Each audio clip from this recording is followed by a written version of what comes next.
नमस्कार, आप देख रहे प्राइम न्यूज और मैं हूं आपके साथ आलोक शुक्ला। दिल्ली की सीमाओं पर कृषि कानूनों का विरोध कर रहे किसानों के आंदोलन को चलते हुए आज 70 दिन पूरे हो चुके हैं। गाजीपुर बॉर्डर, सिंघू बॉर्डर और टीकरी बॉर्डर पर किसानों की भीड़ लगातार बढ़ती ही जा रही है। आज रोहतक और जींद में किसानों की महापंचायत हुई। दोनों ही जगह किसान नेता राकेश टिकैत शामिल हुए। वहीं 3 कृषि कानूनों के विरोध में 26 जनवरी को दिल्ली में हुई हिंसा के मामले में सुप्रीम कोर्ट ने दखल देने से इनकार कर दिया है। याचिकाओं में मामले की जांच रिटायर्ड जजों से कराने को कहा गया था। Chief justice S A Bobde ने कहा कि सरकार इस मामले में अपना काम कर रही है, जांच में कोई कमी नहीं है। सीजेआई ने आगे यह भी कहा कि सरकार ने इसे काफी गंभीरता से लिया है। हमने प्रधानमंत्री का बयान भी सुना है। उन्होंने यह भी कहा कि कानून लगातार अपना काम कर रहा है, इसलिए सरकार को इसकी जांच करने दीजिए। राकेश टिकैत ने यह भी कहा कि पिछले 35 साल से किसानों के हित में हम आंदोलन करते आ रहे हैं। हमने संसद घेरने की बात भले ही कही, पर लाल किले पर जाने की बात ना कभी कही है और ना ही हम गए हैं। 26 जनवरी को लाल किले पर जाने वाले लोग किसान नहीं थे और जो थे वो सरकार की साजिश का हिस्सा थे। उन्हें आगे जाने दिया गया तो वो चले गए। तो ट्रैक्टर रैली में उपद्रव का मामला एक बार आपको याद दिला देते। इस मामले में आप सरकार को ज्ञापन दें, ये सीजेआई ने कहा है कि सरकार को ज्ञापन सौंपा जाए। दिल्ली हिंसा में मामले में दखल देने से सुप्रीम कोर्ट ने बिल्कुल साफ इनकार कर दिया है।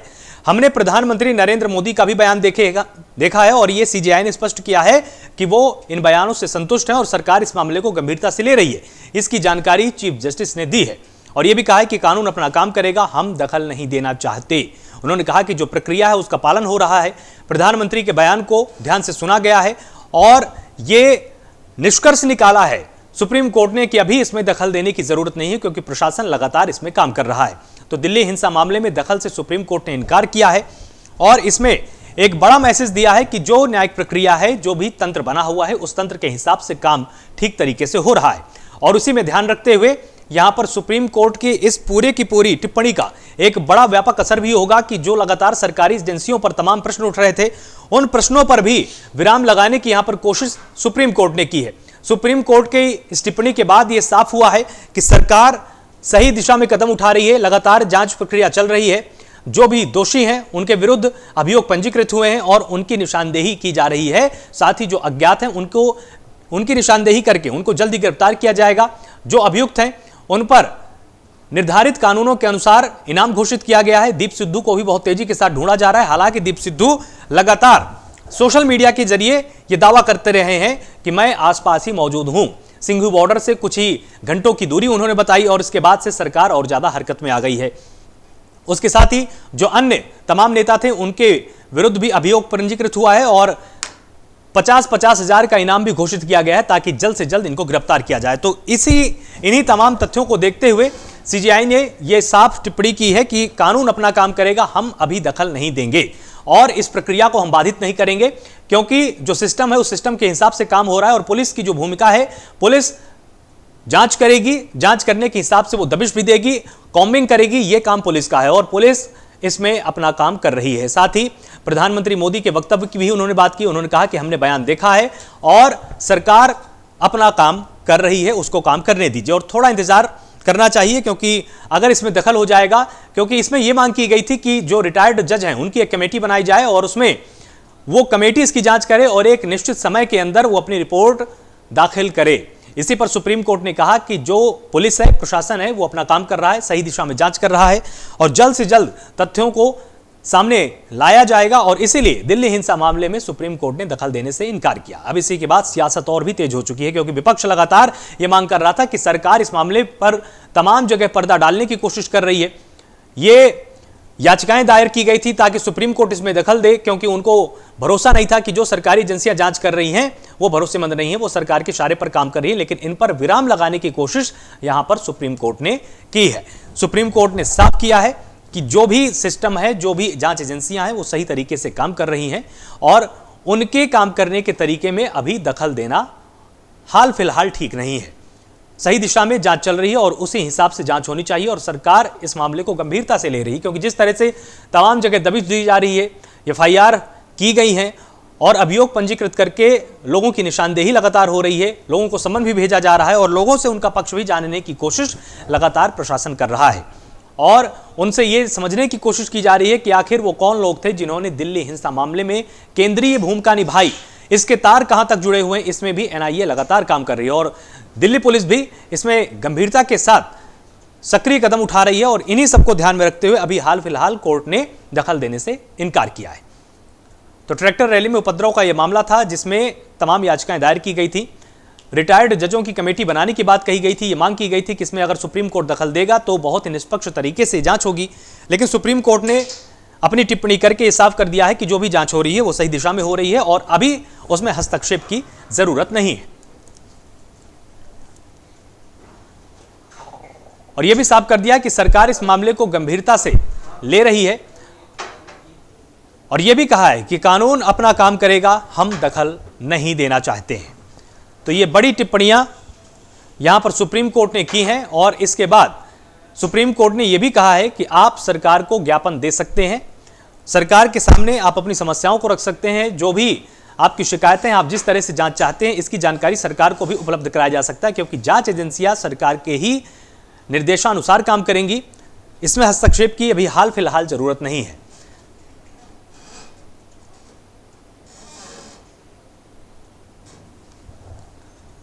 और इसी पर सुप्रीम कोर्ट ने बिल्कुल साफ किया है कि इसमें हस्तक्षेप नहीं करेंगे, क्योंकि जो जांच एजेंसियां हैं वो बिल्कुल सही तरीके से अपना काम कर रही हैं।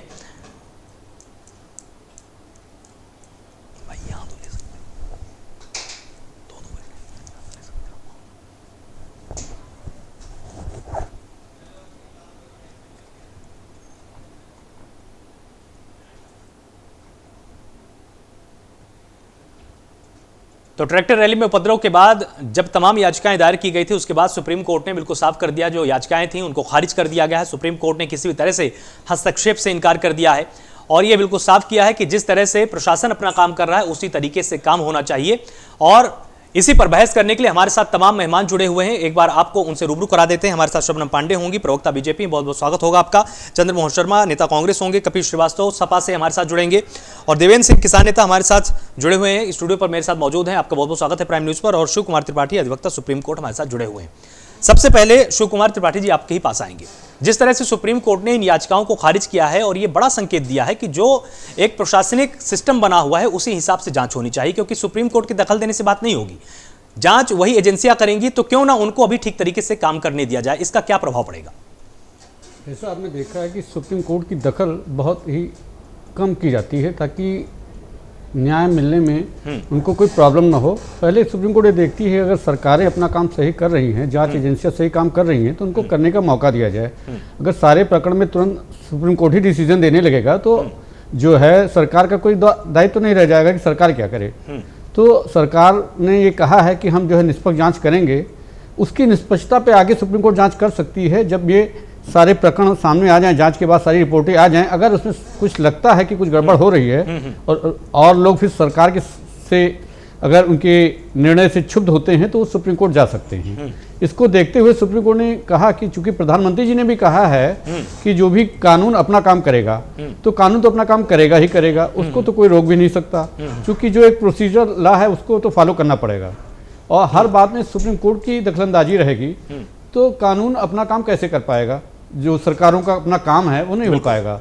हाँ, ये है कि सुप्रीम कोर्ट को अगर कहीं लगता है कि इस प्रकरण में कहीं जो है न्याय ठीक तरीके से नहीं कर रही है पुलिस, क्योंकि ये पुलिस और किसानों के बीच का मामला बताया जा रहा है, बिल्कुल, तो ये लोगों में ये डर है कि कहीं ना कहीं पुलिस जो है अपने लोगों के खिलाफ जो कार्रवाई हुई है उसके खिलाफ वो किसानों पे किसी भी तरीके से गलत कार्य भी कर सकती है, गलत मुकदमे में फंसा सकती है या उनके कोई उत्पीड़न कार्य कर सकती है, जिसको लोग डरे हुए हैं। और इस डर को दूर करने के लिए सुप्रीम कोर्ट को वॉच करना चाहिए कि अगर कहीं ऐसी बात आती है और दोबारा प्रकरण उनके सामने आता है तो इस संबंध में उनको जो है जरूर हस्तक्षेप करना चाहिए और जो भी कार्रवाई में बाधित कर रहे हैं या रिपोर्ट या जो भी समझिए जो भी जांच में आए, अगर उसमें कुछ गलत लग रहा है तो जरूर हस्तक्षेप करना चाहिए।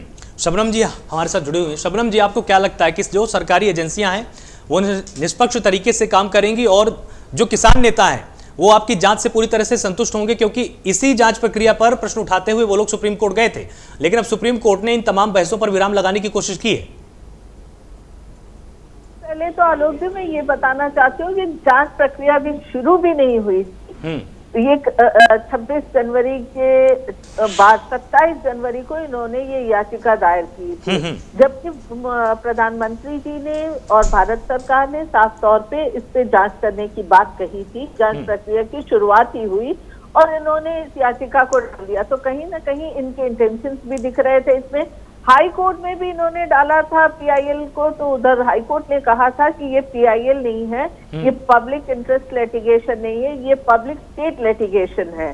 तो उन्होंने हाई कोर्ट में कहा कि हम सुप्रीम कोर्ट जाएंगे और सुप्रीम कोर्ट ने भी साफ तौर पे इस पे सुनवाई करने से मना कर दिया और इन्हें कहा कि आप अपना जो है ज्ञापन सरकार को दे सकते हैं और साथ साथ जब जांचें पूरी हो जाएंगी तो उसके बाद वो अगर सुप्रीम कोर्ट को लगेगा तो वो उस पर अपनी नजर रखी रहेगी और फिर वो उस पर सुनवाई कर सकती है।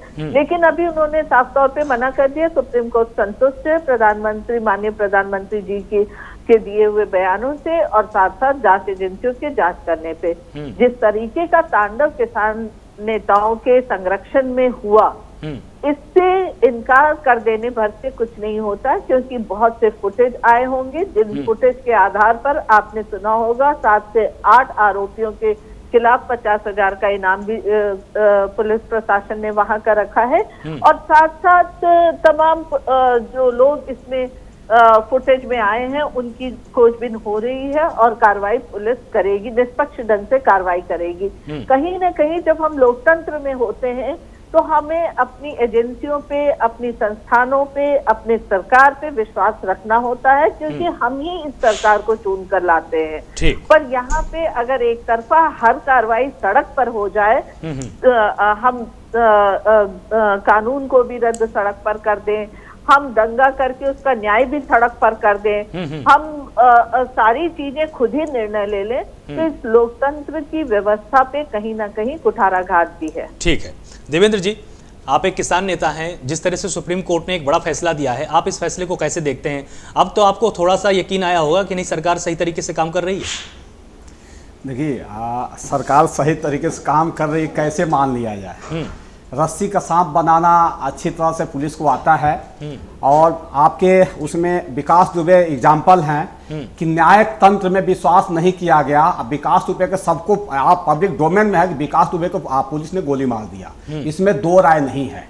ठीक है, तो अब सरकार ही इसमें समस्या है, सरकार समस्या खड़ी कर रही है। तो कैसे मान लिया जाए कि सरकार इसमें निष्पक्ष जांच कराएगी? भाई अगर किसी चोर को दे दिया गया तू जांच करो, तो वो तो अपने को बचाएगा ना। तो जाहिर है पुलिस को चोट लगी है, किसानों को भी चोट लगी है, लेकिन पुलिस ये मानने के लिए तैयार नहीं है कि किसानों को चोट लगी है।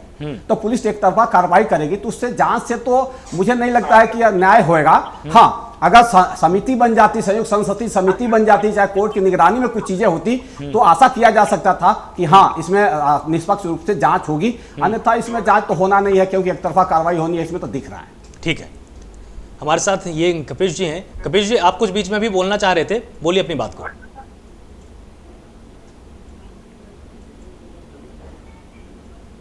कपिश जी तक जहां तक भी हमारी आवाज नहीं जा रही, तो शबनम जी आप बीच में कुछ कह रही थी।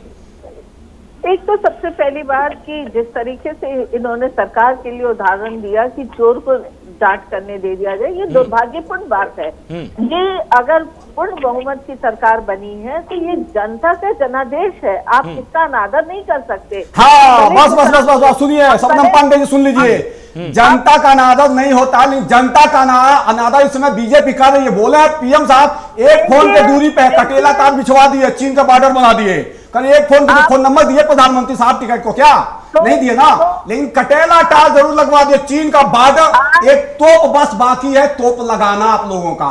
और कर विश्वास, अरे वोट देना, विधायक खरीदना, ये सरकार नहीं होती है। अरे जनतंत्र का सम्मान करिए। प्रधानमंत्री जी एक बार जाए तो पहले मोबाइल नंबर दिए क्या प्रधानमंत्री से? नहीं दिए ना, लेकिन कटीला तार जरूर लगवा दिए, बॉर्डर जरूर बनवा दिए। ये भी तो हो सकता है ना कि उनके पास मोबाइल ना हो, मोदी जी के पास। अरे भाई साहब, मैं तो मोबाइल देख रहा हूँ, प्रधानमंत्री साहब का चमकीला मोबाइल है जिसमें किसी के पास नहीं, वो पेन प्रधानमंत्री साहब के पास, गरीब कपिश जी किसी के पास नहीं है। कपिश जी, लगातार जिस तरह से ये बहस चल रही थी पहले तमाम पटलों पर कि प्रशासन ठीक से काम नहीं कर रहा है, जांच ठीक से नहीं होगी, हिंसा में कौन जिम्मेदार है कौन जिम्मेदार नहीं है, और इसके विरुद्ध याचिकाएं तमाम दायर की गई, लेकिन सुप्रीम कोर्ट ने अब हस्तक्षेप करने से इनकार किया है। यह आपके संज्ञान में होगा।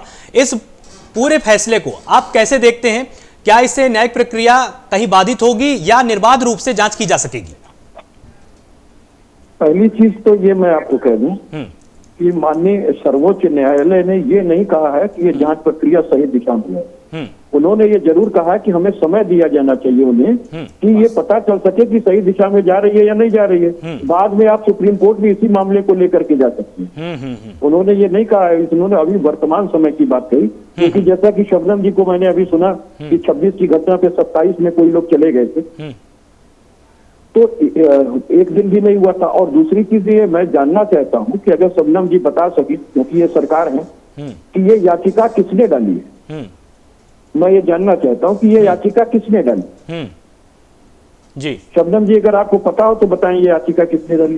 रिटायर्ड आईएएस ने भी याचिका दायर किया है इसमें।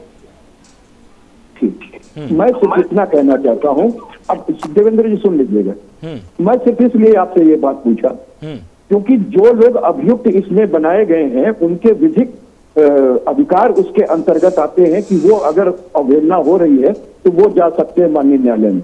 ये कोई जनहित याचिका सुप्रीम कोर्ट में इस मामले पे नहीं ला जा सकती है कि रिटायर्ड जज की कमेटी की एक जांच बैठा दी जाए। अगर कोई व्यथित व्यक्ति है जो कि उसमें अभियुक्त बना हुआ है, वो जाकर के अगर सीबीआई इंक्वायरी की मांग करे, यानी किसी और जांच एजेंसी की मांग करे, और जांच एजेंसी की मांग करे, तो की जा सकती है। ये सरकार का फैसला है कि सरकार अगर वाकई न्यायिक है और न्याय देना चाहती है, अगर डिमांड इस विपक्षी दल में हम लोगों ने भी इस बात की थी कि क्यों ना इस पे एक रिटायर्ड जज की कमेटी सुप्रीम कोर्ट के निर्देश में बना ली जाए और वो जांच कर ले, उसके बाद जिस तरीके से चीजें आए उस पे आप एफआईआर में किम्मा एफआईआर करके और तब उसके बाद आप जांच आगे बढ़वाइए। क्योंकि देखिए, अन्वेषण का काम और जांच का काम ये दोनों अलग चीजें हैं। जांच जो है वो पुलिस एजेंसी नहीं करती है, वो जो है वो अन्वेषण करने का काम करती है। एफआईआर दर्ज हुआ उसकी विवेचना करती है, ठीक है, 161 का बयान दर्ज करेगी और आगे ले चलेगी। मैं इस बात को आपको कह रहे हैं कि ये टेक्निकलिटी का मामला है, इस वजह से ये याचिका हटाई गई। सुप्रीम कोर्ट के हमारे माननीय मित्र बैठे हैं, वो सुप्रीम कोर्ट के अधिवक्ता हैं और मैं भी अधिवक्ता हूं, क्योंकि हम लोग न्याय की प्रक्रिया को बिंदुवार समझते हैं, इसलिए डिस्कशन हवा में नहीं कर सकते। बिल्कुल। अब मैं ये बात कहना चाहूंगा कि अभी पूरी की पूरी फील्ड खाली है, बिल्कुल समय दिया जाना चाहिए कि जांच एजेंसीज जिस तरीके से आगे सामने करती हैं, गिरफ्तारियां रखती हैं। देखिए, एफआईआर ही उस समय अगर आप विपक्षी दल के एक प्रवक्ता के रूप में पूछेंगे तो हम जरूर कहेंगे कि 120B को लगा करके जो 25 किलोमीटर दूर किसान नेता बैठे हुए हैं, जो अपनी लाइन पे चल रहे हैं, जो रूट मिला था उस पे चल रहे हैं, आपने उन्हें अभियुक्त बनाया है तो ये गलत बनाया है। क्योंकि 120B षड्यंत्र की वो धारा है जिसको साबित करना मुश्किल है। हमारे सुप्रीम कोर्ट के मित्र बैठे हैं, वो खुद बताएंगे इस बात को कि 120 के अंदर तो कोई पेनल्टी होती नहीं है। पेनल्टी उस धारा के साथ होती है जो व्यक्ति किया हो। अब 307 अगर कहीं हुआ है या मान लीजिए डकैती की उसमें 398 धारा लगी हुई है, तो एक आदमी जो 25 किलोमीटर दूर है उसको आप किस तरीके से षड्यंत्र में सजा कर देंगे। क्योंकि मैंने बार बार कहा कि जब बाबरी मस्जिद ध्वस्त की गई थी उस समय आदरणीय आडवाणी जी, सुषमा स्वराज जी, रितंबरा जी, भारतीय जी, ये सारे लोग वहाँ एडवर्टाइजमेंट कर रहे थे, खड़ा होकर के उत्प्रेरण का काम कर रहे थे। लेकिन जब 120B के साथ इनको षड्यंत्रकारी में भी शामिल किया गया और जब सीबीआई की जज उसमें कोर्ट में पेश हुए, ये लोग अपना बयान दिए तो इन्होंने कहा नहीं साहब, हम एडवर्टाइजमेंट नहीं कर रहे थे, हम लोगों को समझाने बुझाने का काम कर रहे थे कि ये काम गलत है, कानून हाथ में मत लीजिए, ये एक्टिविस्ट का काम है, ये टेररिस्ट का काम है। आडवाणी जी की बयान हल्फी है जो मैं आपको कह रहा हूं। मैं इस वजह से आपको कह रहा हूं कि जो आदमी 25 किलोमीटर दूर है उसको आप 120B लगा दे रहे हैं। जो आदमी सामने एडवर्टाइजमेंट कर रहा था बाद में उसके बयानात बदल गए, वो व्यक्ति को 120B में सजा नहीं मिली और सारे के सारे छूट गए। तो ये आप क्रश करने के लिए कर रहे हैं, ये तो मानिए, ये तो आप मानिए, जो मैं राजनीतिक रूप से कह रहा हूं। लेकिन विधिक रूप से भी, क्योंकि मैं एक अधिवक्ता हूं, मैं आपको कहता हूं कि आगे चल करके अगर जिनको अभियुक्त बनाया गया है वो एफआईआर क्वेश करने से लेकर के प्रोसीडिंग स्टेज तक अगर जाना चाहेंगे तो उनके लिए माननीय सुप्रीम कोर्ट के, हाई कोर्ट के दरवाजे एकदम खुले या खुले रहे। ठीक है चंद्रमोहन जी, आपको क्या लगता है कि जिस तरह से सुप्रीम कोर्ट ने दखल देने से इनकार किया है, भरोसा हुआ आपको कुछ सरकार के ऊपर कि अभी भी आपको शंका है? आलोक जी, विवाद किसके अंदर हुआ? विवाद किसानों और सरकार और पुलिस के अंदर हुआ। और यही कानून लाने से पहले भी अगर सरकार इस तरह से कमेटी लगाती तो आज शायद विवाद नहीं होता। फिर अब इस चीज के ऊपर सरकार फिर एक नया विवाद खड़ा कर रही है और उसके अंदर प्रश्न चिन्ह लगाने के लिए वो सुप्रीम कोर्ट को आगे कर रही है। जैसे भी हमारे पीछे अधिवक्ताओं ने बोला, सुप्रीम कोर्ट के पास तो भी रास्ता खुला है, लेकिन अच्छा होता कि अगर सरकार इन सब बातों के लिए खुद भी इस चीज को कहते कि इसकी प्रामाणिकता के लिए आज हमारे को इस सिस्टम के लिए कोर्ट के पास खड़ा होना चाहिए दोनों पक्षों को। तो पुलिस भी आज जवान के साथ ना भिड़ती और जवान किसान भी पुलिस के साथ ना भिड़ता और जो हुआ उसका निष्पक्षता से जांच होती और जांच होके वो सामने आता। लेकिन अभी क्या है कि सरकार ने उससे पहले ही किसानों को दोषी करार कर दिया है। आप देखिए कई ऐसे चैनल्स हैं जिन्होंने पूरी तरह से प्रमाणित करके 90 से 10 सेकंड 20 सेकंड की वीडियो को दिखा के टोटल तरह से उसको प्रमाणित कर दिया, स्टैंपिड कर दिया कि इसके अंदर सब चीज के अंदर किसान अन्नदाता दोषी है। अब क्वेश्चन ये उठता है कि जब हम आज इतने टिपिकल होने करके खड़ा हो गया देश कि जिसके अंदर किसान अन्नदाता सड़कों पे खड़ा है और उसका जो ये आंदोलन है 70 दिन तक चल गया है, क्या सरकार सीरियसली होकर इसको ठीक नहीं करना चाहती? 11 दौर की वार्ता आप करने के बाद अभी तक इसका बेसिक फंडा क्या है वो आप समझ नहीं पाए और आप नई ऐसी कार्रवाई कर लेते हैं जिससे फिर किसान को सड़क में उतरना पड़ता है। तो यहाँ पर सरकार की मंशा पे प्रश्न चिन्ह होता है। सरकार कहीं ना कहीं मेरा मानना है कि सुप्रीम कोर्ट का सहारा ले रही है क्योंकि वो अपनी कमियों को छुपाने के लिए सुप्रीम कोर्ट के सहारे के साथ अपने आप को बचाना चाहती है। लेकिन सुप्रीम कोर्ट ने तो किसी को भी सहारा देने से इनकार कर दिया ना। सुप्रीम कोर्ट ने बोल दिया कि हम तो बीच में है ही नहीं। आलोक जी, सुप्रीम कोर्ट के बारे में हम लोग नहीं कह सकते, वो निष्पक्ष संस्था है और सबसे सर्वोच्च है। इससे मैंने सुप्रीम कोर्ट की बात कह ही नहीं रहा हूं, लेकिन अच्छा होता कि सरकार इस विषय के अंदर प्रमाणित करती। जैसे अभी पीछे अधिवक्ता ने बोला कि एक कमेटी बना के सिस्टम को सामने लाती। देखिए आज जो चीज हुई वो देश के लोग हैं, देश की जनता है, देश के अन्नदाता है और जिनके साथ हुआ वो भी देश की जनता और देश के अन्नदाता है। दोनों ही सरकार चुनते हैं और उन्हीं के द्वारा चुनी गई सरकार आई है। तो फिर हमारे को उसके मतभेद को खत्म करके जो उसकी वजह है उसको खत्म करके देश के अंदर आए हुए इस बवाल को खत्म करना चाहिए। लेकिन सरकार कहीं ना कहीं इस चीज के कहीं ना कहीं किसी प्रेशर के कारण इस विषय के को ध्यान भटकाने के लिए इस तरह के मोशन को पैदा कर रही है। ठीक है शबनम जी, विपक्ष का बिल्कुल सीधा आरोप आप पर यही है कि लगातार तंत्र का गलत इस्तेमाल हो रहा है और आप मुद्दे से भटका रहे हैं लोगों को। आपका फोकस जांच नहीं है, न्याय नहीं है, आप बस मुद्दे को बिजी रखना चाहते हैं, आप मुद्दे को भटका रहे हैं। देखिए आलोक जी, कौन सा विपक्ष इस बात को कह रहा है उसकी बात भी सुनिए। इनके पूर्व अध्यक्ष राहुल गांधी जी क्या कहते हैं प्रेस कॉन्फ्रेंस करके कि ये आग अभी यहाँ लगी है, अभी गली मोहल्ले में शहरों में लगेगी और साथ साथ फिर इसके बाद स्लम एरिया में लगेगी। जो भड़काने का काम करने वाले विपक्ष हैं वो इन बातों को कह रहे हैं क्योंकि उनकी मंशा ही साफ तौर पे आपको नहीं दिखता है क्या कि आग लगी हुई है? ऐसा है, आप जरा शांति से सुन लीजिए। बिल्कुल सुन रहे हैं, लेकिन ध्यान रखते हुए बात करिए आप। इतना तो अनुशासन रखिए, कम से कम दिखाइए अपनी पार्टी का अनुशासन। मैं आपकी बारे में कुछ भी नहीं बोली। किसान नेता है, किसान नेता है शबनम जी, किसान नेता। तो किसान आपके बोलने के बाद जवाब दूंगा, इसलिए मैंने उंगली खड़ी करी है। ठीक है, किसान से भी ये उम्मीद रखी जाती है। आप 10 आरोप लगाइए सरकार पे, मैं शांति से सुनूंगी, लेकिन मैं अपनी बारी में ही बोलूंगी। आप भी अपनी बारी में बोलिए। किसान होने के नाते बोलिए आप अपनी बात रखिए शबनम जी। तो देखिए ऐसे लोग जो कि जिनको किसानों और अन्नदाता से कुछ लेना देना नहीं, अगर लेना देना होता तो अपने 50 साल के शासनकाल में और 8 साल जो स्वामीनाथन रिपोर्ट दबा के रखे वो दिखता उनकी क्रियाकलाप, उनकी जिम्मेदारी, उनका धर्म। आलोक जी मुझे समय दे दीजिएगा। हाँ आऊंगा आपके पास आऊंगा सीधे।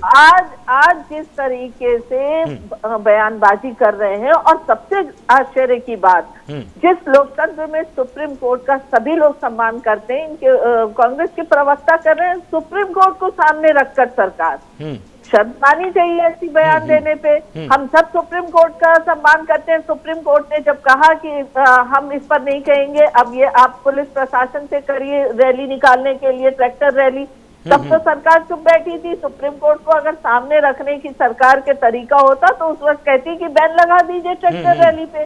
सरकार कतई नहीं चाहती थी कि 26 जनवरी को ट्रैक्टर रैली निकले, लेकिन सुप्रीम कोर्ट के आदेश को सरमाथे पर सरकार रखती है और सभी लोग रखते हैं। लोकतंत्र में अगर किसी का विश्वास है तो वो रखना पड़ेगा।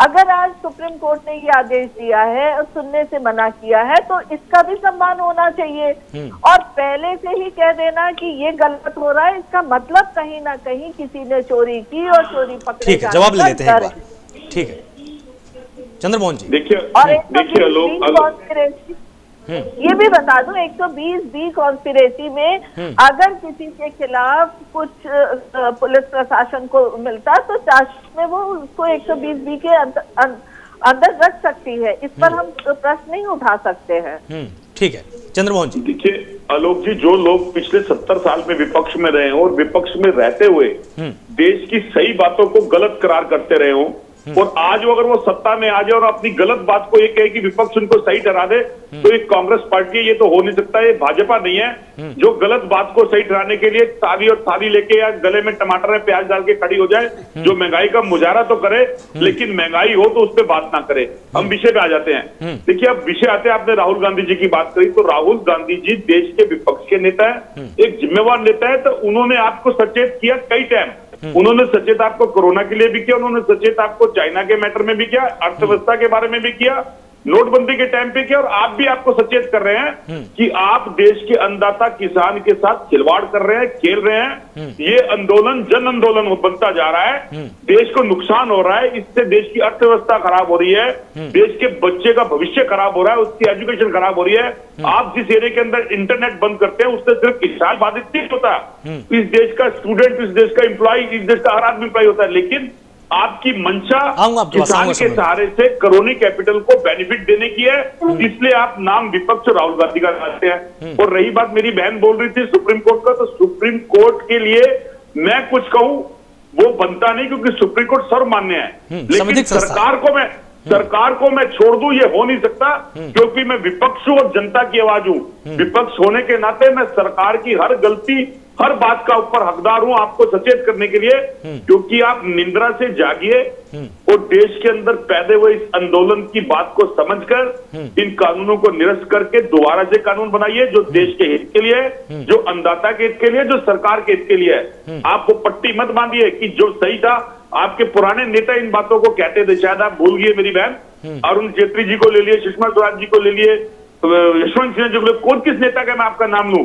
जो सदन में बैठ के बात करते थे। आज आपने उन राहुल जी भी तो बोलते थे, राहुल जी भी तो बोलते थे। बिल्कुल बिल्कुल बिल्कुल, मैं अपनी बात को कह रहा हूं, लेकिन हमने मंडियां बढ़ाने के लिए आलोक जी बात करी, फूड पार्क की भी बात करते थे राहुल जी, हमने बोला कि 40,000 मंडियां बढ़ाएंगे, हम मंडिया की खरीद के लेके आए। सिर्फ और मंडियों की बात नहीं करते थे, देरी हुई, लेकिन ये सरकार स्वामीनाथन लागू क्यों नहीं करी? राहुल जी फूड पार्क की भी बात करते थे। देखिए राहुल जी ने जो कहा उसका रिजल्ट मनमोहन सिंह जी ने दिया भी, 70,000 करोड़ का लोन भी माफ करा, और 2005 और 7 के अंदर सबसे ज्यादा इस तरह के लोन को माफ करना और एमएसपी का रेट देना भी यूपीए सरकार के टाइम पे हुआ था। सरकार ने करा, कमियां जरूर रही, कमियां रही, इसी के कारण परिवर्तन हुआ देश के अंदर, नई सरकार आई। लेकिन जो सरकार आई वो आज 2 टर्म हो गया, 8 साल गुजरने के बाद छोटा सा बिल्कुल जवाब दीजिएगा। शबनम जी आपके पास आते हैं, जवाब नहीं देते हैं। जवाब देना चाह रही हूँ आपकी बात का, उसके बाद फिर कपिश जी आपके पास आता हूँ। आलोक जी, हमारे कांग्रेस के साथी बड़े आराम से इंटरनेट की बात करते हैं। जब पंजाब में सारे इंटरनेट के टावर्स तोड़े जा रहे थे, उस समय भी हमारे विद्यार्थी अपना कॉलेज, स्कूल या युवा जो है अपना जॉब घर से कर रहे थे, तब इन्होंने एक बार भी आवाज नहीं उठाई। दूसरी बात ये कह रहे हैं कि सरकार, हम विपक्ष में इसलिए विरोध, हम मानते हैं कि सरकार के सही काम को भी आज विपक्ष ने अपना दम समझ लिया विरोध करना, आप करते रहें। उसके बाद तीसरी बात ये कहते हैं कि आपके नेताओं ने क्या कहा था, आप अपने नेताओं के कहे को भी सुना दीजिए, जरा सा याद कर लीजिए। आप जिस कॉन्ट्रैक्ट फार्मिंग को मना कर रहे हैं, आज महाराष्ट्र में जिनके साथ सरकार बना है, आपके जो एनसीपी के नेता है, उन्हीं के घर के लोग कॉन्ट्रैक्ट फार्मिंग कर रहे हैं। पंजाब में, राजस्थान में, महाराष्ट्र में आप फॉरेन कंपनीज को लाके कॉन्ट्रैक्ट और फार्मिंग उन्हीं करा लोगों रहे के साथ आपने मिलकर सरकारें बनाई, 35 साल तक अकालियों के साथ आप गठबंधन जोड़ते रहे। तो उसमें गलत क्या है? सबसे बड़ा अलायंस आपने अकालियों के साथ चलाया। गठबंधन में गलत क्या तो आप चंद्रमोहन जवाब जी? दीजिए ना फिर। तब आपको नहीं दिख रहा था कॉन्ट्रैक्ट फार्मिंग अकाली कर रहे हैं, तब अकालियों पे प्रशंसित करने की हिम्मत नहीं थी आपकी। वो कांग्रेस को मंजूर है। यानी जो कड़वा मीठा मीठा गप गप कड़वा कड़वा थू थू, गठबंधन पर आज अकाली आपके साथ थे तो मीठे मीठे, जब अकाली आपके पास चले गए तो कड़वा कड़वा थू थू। तो ये तो बहुत पुरानी परिपाटी है ना चंद्रमोहन जी, सहकारी संघवाद की। चलने दीजिए, दिक्कत क्या है इसमें? बिल्कुल आलोक जी, सहकारी संघवाद आज की देन नहीं है ना। लेकिन आलोक जी मजेदार बात क्या है कि 2014 में देश की जनता ने इन्हीं के इसी बेसिक नारों से परिवर्तन करा देश के अंदर। लेकिन अगर 8 साल गुजरने के बाद भी देश की जनता को कुछ नहीं मिला तो छलावा है ना देश की जनता। तो ये आपके लिए तो अच्छी बात है ना, कुछ नहीं कर पा रहे हैं, आपको भी तो फिर मौका मिलेगा इसके बाद। आपको तो इसमें खुशी होनी चाहिए। अच्छी बात है, ये तो बात की बात है, लेकिन देश के लिए तो दुखदाई बात है। नहीं, अगर सरकार कुछ नहीं कर पा रही है, अगर सरकार गलत दिशा में जा रही है तो आपको तो इसमें खुशी होनी चाहिए ना कि आप जनता के बीच में जाएंगे, आप तमाम मुद्दों को गिनाएंगे और आप फिर से सरकार बनाएंगे। आपको इसमें भी बेचैनी है। जो मनमोहन सिंह जैसे विख्यात अर्थशास्त्री का मजाक उड़ाते थे और उनको रेनकोट जैसी बातें करते थे, उनसे वो दोनों तरफ की हैं। ठीक है, अब हम उस पर नहीं जाएंगे चंद्रमोहन जी, बाकी ये बातें दोनों तरफ की हैं। अगर मनमोहन सिंह की बात होती है तो राहुल गांधी जी की भी बात होती है और साथ ही प्रधानमंत्री मोदी की बात होती है, अखिलेश जी की बात होती है कि वो कौन सी साइकिल चलाते हैं, वो कौन सा चश्मा पहनते हैं। इस पर हम नहीं जाते हैं। कपीश जी, दो भूमिकाएं यहां पर देखने को मिल रही हैं। एक तरफ वही सुप्रीम कोर्ट जब लगातार किसानों को बोल रहा था कि आप हमारे पास आइए, आप अपनी परेशानी को बताइए, किसान तब नहीं जाते हैं। जब सरकार 26 जनवरी के केस के बाद जांच करना चाहती है तब ये सुप्रीम कोर्ट चले जाते हैं, क्योंकि इनको लगता है कि वहां पर पूरे के पूरे केस को हम लंबित करा पाएंगे, केस को हम डिरेल करा सकते हैं। ये कहीं ना कहीं आपको ऐसा नहीं लगता है कि इस पूरे के पूरे आंदोलन को जानबूझकर राजनीतिक रूप दिया जा रहा है? न्याय पाने की मंशा बहुत कम है सबकी, जितना खींच सकते उतना खींचा जा रहा है। देखिए, बहुत सीधी सी बात है कि माननीय सर्वोच्च न्यायालय ने अपनी शक्तियों का प्रयोग किया और वो उनकी न्यायिक विवेक है, वो जैसा चाहे वैसा कर सकते। जो उनको उचित लगेगा, विधि की निर्वचन जो है प्रति न्यायाधीश पे बदल जाती है। हम भी जानते हैं इस बात को, वो भी जानते हैं। बिल्कुल, उस पर तो प्रश्न ही नहीं उठना चाहिए, क्योंकि एक विश्वास का मामला है और इस विश्वास को कुछ लोगों ने जरूर डिगा दिया, क्योंकि जब कोई व्यक्ति जो है कुछ इस तरह पे फैसले ऐसे लगते हैं कुछ लोगों को कि आए और उसके बाद वो निकले तो राज्यसभा का सदस्य बना दिया जाए और उससे जब वो आत्मा की आवाज लेकर के बैठे तो इस पर यौन उत्पीड़न का मुकदमा कर दिया जाए और बाद में पता भी न चले कि वो यौन उत्पीड़न कहाँ चला गया। मैं बहुत बधे हुए शब्दों में कह रहा हूँ, क्योंकि जो मांचेस्क्यू थ्योरी हमारे यहाँ लागू है तीनों तंत्र की, हम उस पर प्रश्न चिन्ह नहीं उठाना चाहते, कोई अविश्वास पैदा नहीं करना चाहते। लेकिन जिन लोगों ने अपने कृत्यों से पैदा किया है वो जगह देते हैं कि लोग अविश्वास से देखें। लेकिन हम आज भी आपके चैनल के माध्यम से कह रहे हैं कि नहीं, बिल्कुल नहीं देखना चाहिए, पूरा विश्वास हमें अपने तंत्रों में करना चाहिए। मैं एक चीज ये कहना चाहता हूं कि देखिए, इसे राजनीतिक बनाया भारतीय जनता पार्टी ने इस आंदोलन। मैं एक चीज कह रहा हूं, आज भी आपके खुले मंच से मैं कह रहा हूं कि मैं कहता हूं भैया, राजनीति की जगह हमें आप क्यों दे रहे हैं? आप उनके लिए कहते हैं कानून बनाए, वो कहते हैं साहब ये कानून हमको नहीं चाहिए। आप कहते हैं कि हम ये कानून इसलिए लाए कि उनकी आमदनी दुगनी हो जाए, वो कहते हैं नहीं हमको एक ही आमदनी दे दीजिए, हमारी एमएसपी दे दीजिए खाली। तो आप उसकी क्यों नहीं कर रहे हैं? या तो आप बताइए उसको कारण क्या है उसके पीछे। और वो जब मानने के लिए तैयार नहीं है तो आप कानून को अगर रिपेल नहीं कर रहे हैं और वो अपने संवैधानिक अधिकारों को लागू कर रहा है, वो आंदोलन पे बैठा है, ठंड में 160 से ज्यादा की शहादत दे चुका है। माननीय सर्वोच्च न्यायालय ने भी पहले आप ही को फटकार लगाई और हर दिशा में फटकार लगाई, इसीलिए कानून को उसने स्टे भी कर दिया।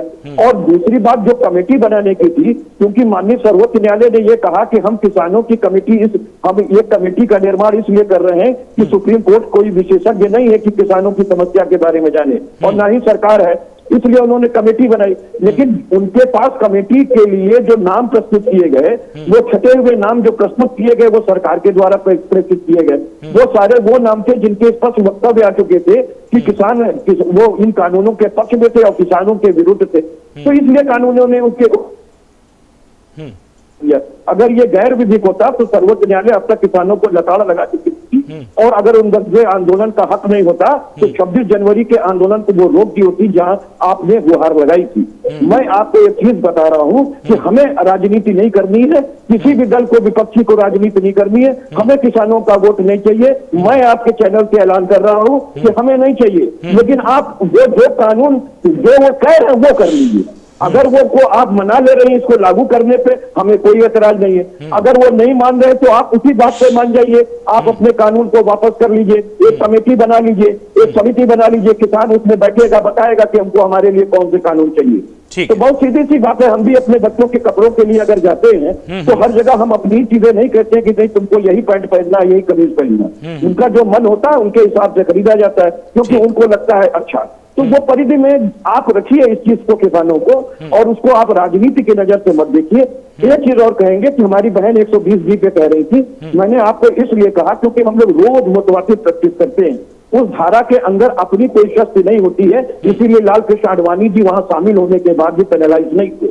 ये जानबूझ करके जो 25 किलोमीटर दूर के ये धारा लगाई गई है ताकि उनपे वही 307, 398 में उसको घेर के लाया जाए, वो अनुचित है। वो सरकार क्रश करना चाहती है, ये राजनीतिक धारा लगाई गई है, इसका विधिक रूप से कोई वो नहीं है, देखिएगा उड़ जाएगी, ना आप साबित कर पाएंगे, दुनिया जानती है। लेकिन मैं एक बात कहना चाहता हूं कि सरकार को आगे बढ़ करके विपक्षी दलों का किसानों की बात माननी चाहिए थी। और जो किसान नेता ये कह रहे हैं कि वो जो वहां पर लाल किले पे चीजें हुई, अराजकता फैलाई गई, वो किसान संगठन से जुड़े हुए या जो संयुक्त किसान मोर्चा है उसके द्वारा, उसके लोगों के द्वारा नहीं है। और आपके पास जो फोटो है, तस्वीर है, उन पर आपने मुकदमा दर्ज किया है, उन पर ही आपने कार्रवाई की होती। लेकिन आपने तो इसको जानबूझ के राजनीतिक रूप से क्रश करने की कोशिश की।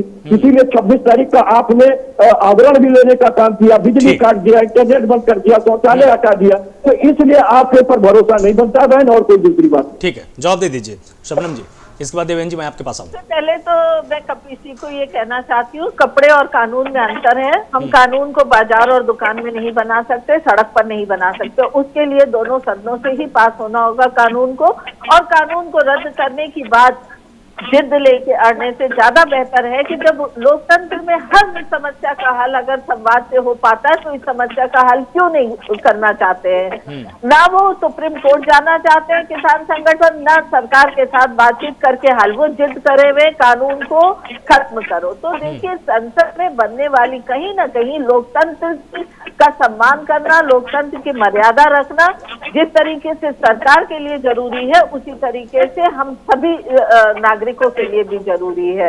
और दूसरी बात, अगर किसान संगठन ने ये जिम्मा लिया था मना करने के बावजूद भी, 6 बैठकें हुई, 37 बिंदुओं पे उनके हस्ताक्षर हुए, और फिर भी उन्होंने दिल्ली के सड़कों पे अपने लोगों को उतारा। वो कहते हैं कि नहीं है, उनके कहने और कपिश जी आऊंगा आपके पास। हम पहले एक बार देवेंद्र जी के पास जाएंगे। रैली निकलेगी, इस बात को भी उन्होंने कहा था। ठीक है, ठीक है। देखिए, शांतिपूर्ण तरीके से रैली निकलेगी, इसकी भी बात उन्होंने ही किया था, और क्या अशांति फैलाया। पर जो अशांति फैलाया, जो देश के गौरव को बट्टा बैठाया, उस पर विपक्ष कहीं भी परेशान नहीं है। जिस तरीके से पुलिस को लाल किले से गिरते देखा, पुलिस बोले कपिश जी, इन्हें कहीं भी चूम नहीं है। ना किसान आंदोलन में बैठे हुए किसान नेताओं ने कभी भी कहा कि हमारे पुलिस के लोगों को इस तरीके से मारा पीटा गया। जवाब एक बार ले लीजिए शबनम जी, एक सेकंड शबनम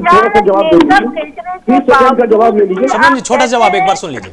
आप 30 सेकंड का जवाब ले लें। बोलिए कपिश जी। बहुत सीधी सी बात मैं ये कह रहा हूँ कि किसानों ने जो लिख करके दिया था, उन्होंने उसका अनुपालन सुनिश्चित किया है, क्योंकि वो सारे किसान संगठन के बड़े नेता अपने पथ पर ही चल रहे थे।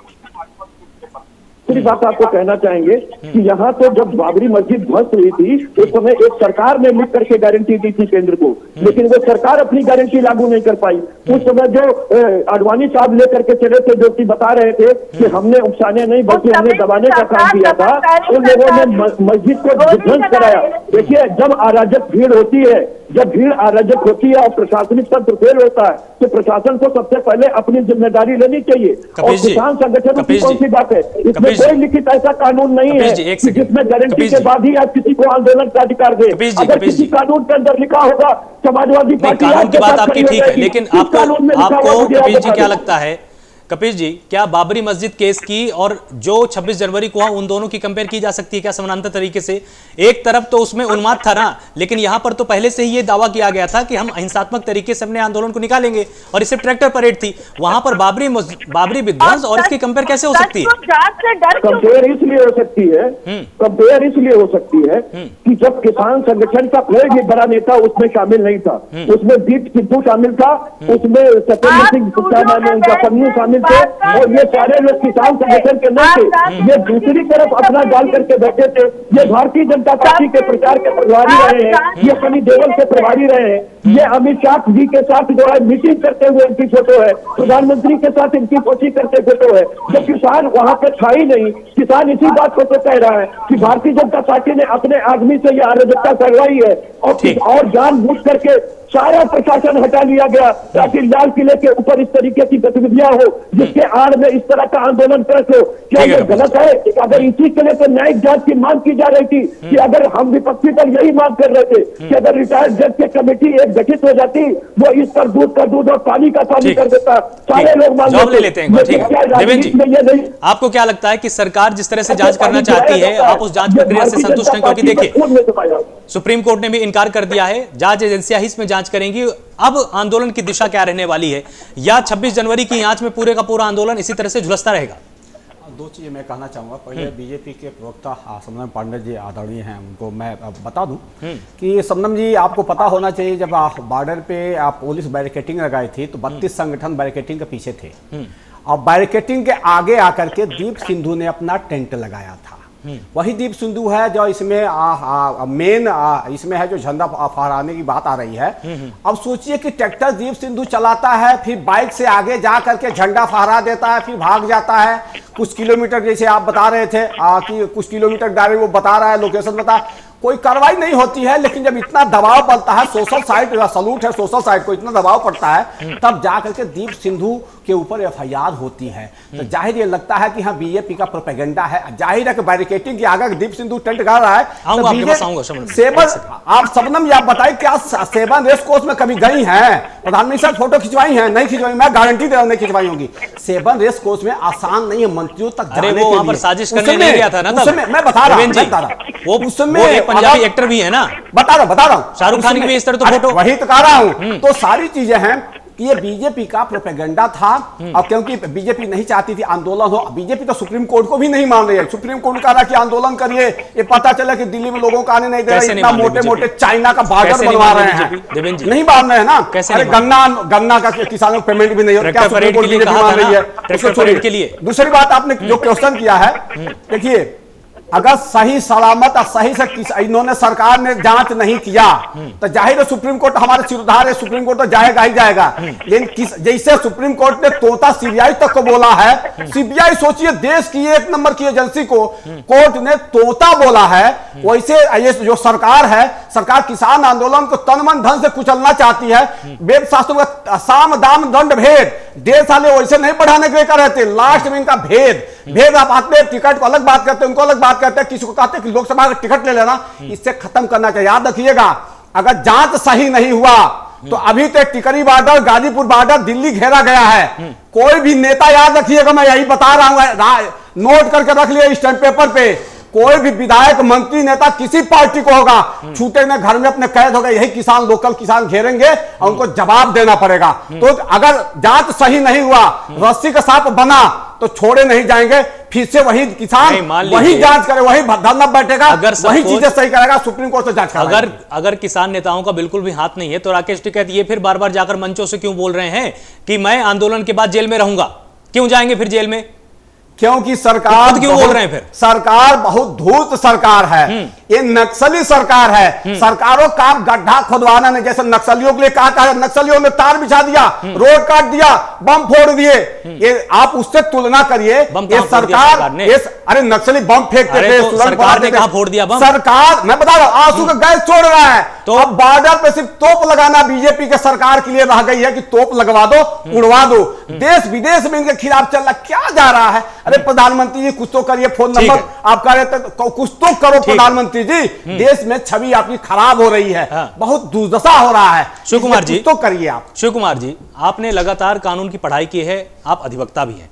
जिस तरह सरकार कदम उठा रही है, लगातार विपक्ष का यह कहना है कि आंसू गैस के गोले दाग दिए, वाटर कैनन का इस्तेमाल कर दिया, गड्ढे खोद दिए, क्या इस तरह की जो पहले से की जाने वाली तैयारी है गलत है क्या, असंवैधानिक है क्या?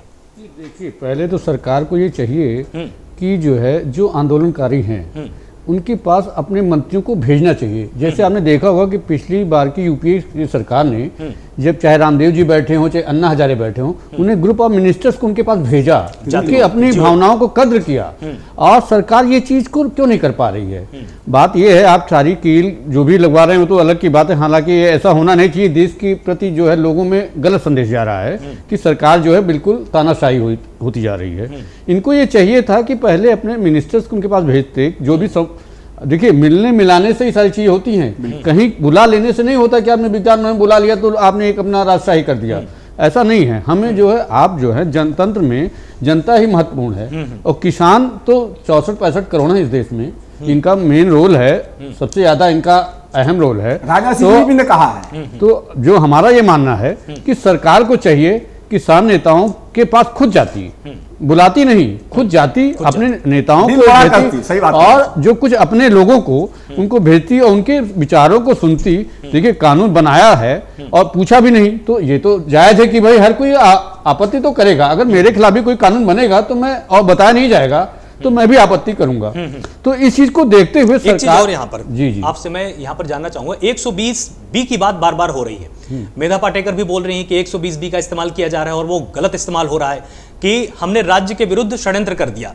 क्या सच में इसका गलत इस्तेमाल हो रहा है? और यहाँ पर अगर गलत इस्तेमाल हो रहा है तो यहाँ पर सुप्रीम कोर्ट की भूमिका क्या हो सकती है? देखिए, अभी तो ये सुप्रीम कोर्ट ये कह नहीं सकती है। सारी चीजें जब पुलिस रिपोर्ट आ जाती है उसके बाद ही कोर्ट का काम शुरू होता है। तो कोर्ट ये सोच रही है, सुप्रीम कोर्ट जो है, कि अगर हम अभी न्यायिक प्रक्रिया को अगर अपना लेंगे तो फिर जो सरकार की जांच कैसे होगी, जो अन्वेषण हो रहा है वो कैसे होगा, या जो भी जांचें चल रही कैसे होंगी, इसको देखते हुए सुप्रीम कोर्ट ने अभी इस चीज पे अपनी राय नहीं दी है और ना ही उसमें हस्तक्षेप करने का मन बनाया है। उनका ये मानना है कि रिपोर्ट आती है, अगर रिपोर्ट अगर आती है कि जो है मनमानी आई है और ऐसी आज उठती है, उसमें ये दिखाई देता है, तो सुप्रीम कोर्ट इसकी समीक्षा करेगी। और मुझे लगता है कि कुछ लोग तो इससे नाराज होंगे जो बाद में फिर सुप्रीम कोर्ट जाएंगे जरूर, और ये प्रकरण आगे सुप्रीम कोर्ट के सामने ही आएगा। ठीक है, चंद्रमोहन जी आप कुछ कहना चाह रहे थे बीच में? देखिए, मैं आलोक जी कहना चाह रहा था, अभी जैसे इस चीज का बड़ी सार्थक डिबेट हो रही है। देखिए, दो चीज सामने आई। एक तो देश के आगे अन्नदाता किसान सरकार के सामने आ गया उन काले कानूनों के लिए, जिन काले कानूनों को सरकार ने ये कह के बनाया कि हम देश के अन्नदाता किसान के लिए फायदे के लिए बना रहे हैं, उसकी इनकम बढ़ेगी, उसको ये होगा, इसको वो होगा, खत्म करके। लेकिन देश का अन्नदाता किसान कह रहा है ये मुझे चाहिए ही नहीं, आप दे रहे हो, वो कह रहा है मुझे चाहिए ही नहीं। और इसके ऊपर 11 दौर की वार्ता हो गई सरकार की। 11 दौर की वार्ता में कोई रिजल्ट नहीं निकला। उसके बाद फिर 11 दौर की वार्ता के बाद आंदोलन का रूप ऐसा बदल गया कि उस आंदोलन के रूप के अंदर अब किसान की बात नहीं हो रही। किसान को टेररिस्ट माओवादी आप कहते थे, अब डिक्लेरेशन करने की कोशिश कर रहे हैं। आप बताइए, 26 जनवरी का जो भी इंसिडेंट हुआ उसमें देश भी बदनाम हुआ, गणतंत्र भी बदनाम हुआ। उसके बाद फायदा किसको हुआ? क्या ये सब करने में किसानों को फायदा हुआ? क्या देश का अन्नदाता चाहता था ऐसा करना? सरकार को हुआ क्या इससे फायदा? 70 दिन तक, चलो की छोटी सी बात, जुड़ी बहुत जुड़ी बात है, मैसेज जाना चाहिए देश के पास। जो अन्नदाता 70 दिन तक इतनी सर्दी के अंदर हर हालात का सामना करते हुए बैठा हुआ है, क्या ऐसा तमाशा किसान करना चाहते थे?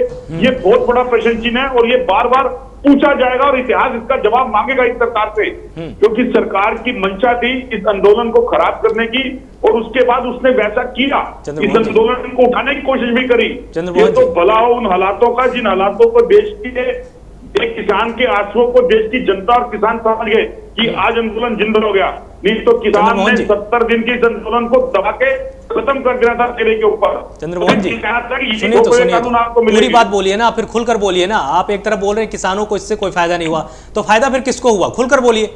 देखिए, बिल्कुल फायदा सरकार को हुआ, खुल के कह रहा हूं मैं, सरकार को ही फायदा हुआ। सरकार ने आज उन्हीं इंस्टीट्यूटों को दिखाकर ऐसे कई वीडियो हैं जिसके अंदर किसान उसी जगह पर तिरंगा भी फहरा रहे हैं, इन्हें की तिरंगा नहीं फहरा रहे, वो नहीं दिखाया गया। तिरंगे की जगह पर, तिरंगे की जगह के ऊपर ये किसी धर्म मजहब का झंडा फहराया जाना बिल्कुल गलत है। उसका हम पुरजोर विरोध करते हैं, उनके ऊपर कार्रवाई भी होनी चाहिए। लेकिन उसके लिए किसी के लिए ये कह देना कि हाँ किसान उसके लिए द्रोही है और किसान ही इसका इंस्टेड ऑफ वो कहना गलत है। मैं आपको दिखाता हूँ ऐसे कई वीडियो जिसके अंदर किसान तिरंगा ही लहरा रहा है। तो क्या वो तिरंगा लहरा रहा है, ये देखिए, तो क्या वो देश का विरोधी किसान है? ये देखिए, नहीं, ये तो कहां से हो जाएगा अगर कोई तिरंगा तो लहरा रहा है। सिर्फ इन पिक्चर के हिसाब से, पिक्चर हाँ, के ये नहीं हिसाब से दिखाया नहीं गया कह सकते। ठीक है पिक्चर शबनम के जी, हिसाब से आप किसी को दोष नहीं कर सकते। किसी भी पक्ष के दो पक्ष होते हैं, एक नेगेटिव एक पॉजिटिव। हो सकता है कि किसानों में कुछ दल या कुछ लोग ऐसे होंगे गलत है, लेकिन उसके लिए हम सारे किसानों को गलत नहीं कह सकते। मैं किसान, ठीक है, जवाब ले लेते हैं। मैं सरकार की तरफदारी करता हूँ शबनम जी, सरकार।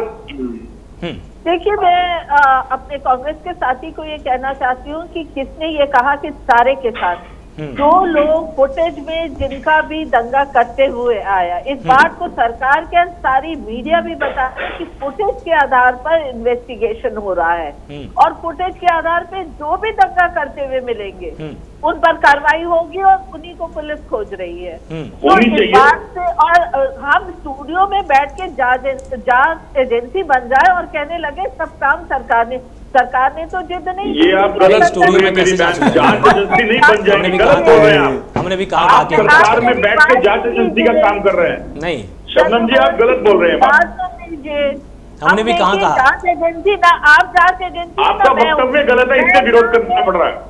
देखिए, जब मैं जांच एजेंसी हूँ ना, आप लोग जांच एजेंसी हैं। जांच हम में से कोई भी नहीं है, हम में से कोई भी नहीं है, हम सिर्फ यहाँ पर बहस कर रहे हैं। कोई भी जांच एजेंसी हम में से कोई भी नहीं है, हम सिर्फ उससे बहस कर रहे हैं। हर किसी को स्वतंत्रता बीजेपी ये समझ सबको समझिए लोकतंत्र में, लेकिन जिस तरीके से हमारे किसान भाई भी चैनल पे बैठ के धमकी दे रहे हैं, मैं तो कह रही हूँ गुड़ पानी पीजिए, थोड़ा मीठा भी बोलिए। सरकार आपसे बातचीत करना चाहिए। गुड़ खाने के लायक कहाँ सरकार ने छोड़ा है? वो तो पानी तक नहीं देने दे रही शबनम पांडे जी, पानी तक काट दिया गया है, पता होना चाहिए आपको। मनमुक्त करने का भी वहाँ स्पेस नहीं दिया गया है। गुड़ खाने की बात क्या कर रही है? गुड़ खाने से भी आप बीजेपी वालों को दिक्कत है, तो वहाँ तो खाना खा रहे हैं लोग, ये भी दिक्कत है। क्या किया जाएगा? कपिल जी देवेंद्र जी 60 दिन तक शांति से रहा तो वो किसान कर रहे हैं, और 26 जनवरी को दंगा हुआ तो वो प्रायोजित, कपिल जी कुछ कहना चाह रहे हैं? बीजेपी द्वारा प्रायोजित दंगा है, दंगा में एक्सपर्ट है बीजेपी। ठीक है, कपिल जी को बोलने दीजिए। उल्टा भी कहा जा सकता है। शबनम जी, एक सेकंड शबनम जी, कपिल जी अपनी बात रखिए। क्या मंशा थी, इसको भी साफ होना जरूरी है ना। बिल्कुल, कपिल जी एक बात रहेगी पूरी कर दें। दरअसल इन्होंने जब चंद्रमोहन जी से डिस्कशन हो रहा था तो इन्होंने एक उदाहरण दिया था कि देखिए कॉन्ट्रैक्ट खेती तो आपके महाराष्ट्र के अंदर भी हो रही है। मैं आपको बहुत सीधी बात बता दूं, कॉन्ट्रैक्ट खेती आज से नहीं हो रही है, बहुत पहले से हो रही है। आज से नहीं हो रही, बहुत पहले से हो रही है। गन्ना किसान भी जो गन्ना देता है वो भी एक तरीके का आपका कॉन्ट्रैक्ट है, और जो कैप्सिको कंपनी ने किया था वो भी एक कॉन्ट्रैक्ट था। महात्मा गांधी बात करते थे सहकारी खेती की। नहीं, मैं इसलिए कहना चाह रहा हूँ, देखिए उसका कारण है क्योंकि हम लोग तो लॉ देखते हैं ना, वो इंडियन कॉन्ट्रैक्ट एक्ट के तहत देखा जाएगा। अगर वहां कोई डिस्प्यूट होता है तो वो इंडियन कॉन्ट्रैक्ट एक्ट के तहत देखा जाएगा।